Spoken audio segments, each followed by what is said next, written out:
চলে এসেছি তোমাদের সাথে একটা নতুন মিনি ব্লগের সাথে। তো আজ দিনটা ছিল বুধবার। তো এখন ঠিক ঘড়ির কাঁটায় বাজে ঠিক 1টা। আর 1টার সময় আমি কোথায় যাচ্ছি তোমরা পুরো ভিডিওটা না দেখলে কিন্তু বুঝতে পারবে না। তোমরা এগুলো দেখে হয়তো ভাবছো কী হবে। তো তোমরা তো জানোই যে আমাদের কালী পুজো হচ্ছিলো। তো আমার ভিডিওটা একটু ছাড়তে দেরি হয়ে গেছে, তার জন্য তোমরা কেউ কিছু মনে করো না। তো ভাবলাম তোমরা হয়তো ভাববে কালী পুজো কখন শেষ হয়ে গেছে আর ভিডিওটা তুমি এখন তো কিছু কারণে আমি ভিডিও ছাড়তে পারিনি। এবার হচ্ছে আমি তোমাদেরকে বলছি। তো আজ হচ্ছে বুধবার। তো আজ হবে আমাদের খিচুড়ি ভোগ, যেটা হচ্ছে সকলকে খাওয়ানো হবে, মানে প্রসাদ, খিচুড়ি প্রসাদ। তার জন্য এখানে আমাদের যা যা কাটাকুটি ছিল সব কিছু এসে আমিও কাটাকুটি করেছি, অনেক হেল্প করেছি। আর এখানে গোবিন্দভোগের চালের খিচুড়ি হবে। তো খিচুড়িতে যা যা লাগে সব কিছু রেডি করা হয়ে গেছে।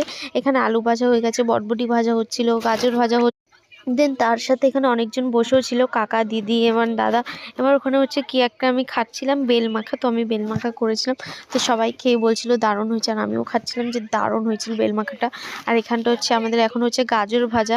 তো গাজরটাও ভেজে নেওয়ার পর এবার হচ্ছে সবাই বসেছিল। তো ওখানে সব ভাজাভুজির কাজ হচ্ছিলো, আর আমরা সবাই বসে বসে গল্প করছিলাম, আর সবার দিকে ক্যামেরা ঘোরাচ্ছিলাম। তো সবাইকে বলছিলাম যে কিছু বলে, আর একদিন পর আমাদের পুজো শেষ হয়ে যাবে, তোমাদের কেমন লাগছে। তো বলছিল যে পুজো আসতে আসতে খুব ভালো লাগছিলো, আর হট করে পুজো শেষ হয়ে যাবে, খুব দুঃখ লাগছিলো। আর এখানে খিচুড়ির জন্য আমরা গরম জল বসিয়ে দিয়ে আনা হয়েছিল। দেন তারপরে এবার দিয়ে দিচ্ছে ডাল। তো ডালটা দেওয়ার পর অনেকক্ষণ ফুটানোর পর দেন তারপর দেখতে পাচ্ছি আমাদের কাকা বলছিল কিছু কথা তোমাদের সাথে। দেন এবার দিয়ে দিচ্ছি গোবিন্দভোগের চাল। তো খিচুড়িটা হবে গোবিন্দভোগের চাল দিয়ে। তো আর তোমাদের দেন তারপর চালটাও দিয়ে দিচ্ছিল। তো চালটা দেওয়ার পর সুন্দর করে হচ্ছে এবার সব রকমের ভাজা, যে আলু ভাজা, গাজর ভাজা, সবগুলো দিয়ে দিচ্ছিল। তো এখানে আমরা হচ্ছে অনেকজনই হেল্প করেছি, সব কাটাকুটি করেছি। এখানে পিসি আর কাকা মিলে রান্না করছে। দেখতে পাচ্ছ পুরো মানে সব ফেনা ফেনা হয়ে গেছে, মানে খিচুড়িটা। তোমরা তো জানো খিচুড়ি এরকমই হয়। আর তোমাদের কাদের কাদের পুজো হয়েছে কমেন্টে বলবে। এবার হচ্ছে আমি একটু নাড়াচ্ছিলাম।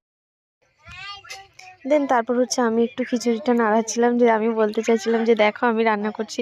আর এখানে খিচুড়ির চালটা হয়ে গেছে। আর এখানে কাকা দেখে হাসছিল, যে কাকা বলছিল দেখো কি করছে। দেন তারপর আমি নাড়িয়ে নেওয়ার পরে হচ্ছে সুন্দর করে দেখো এখানে সব রকমের জিনিস দেওয়া গেছিলো, সবাই হাসছিল আমার নাড়ানোটা দেখে।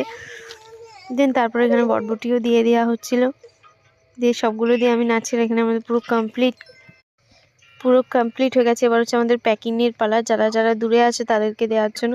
তো চলো কেমন লাগলো ভিডিওটা কমেন্টে বলো, আর এরকম ভিডিও দেখার জন্য আমার চ্যানেলটাকে সাবস্ক্রাইব করো। বাই, তোমাদের সাথে আবার নেক্সট ব্লগে দেখা হচ্ছে।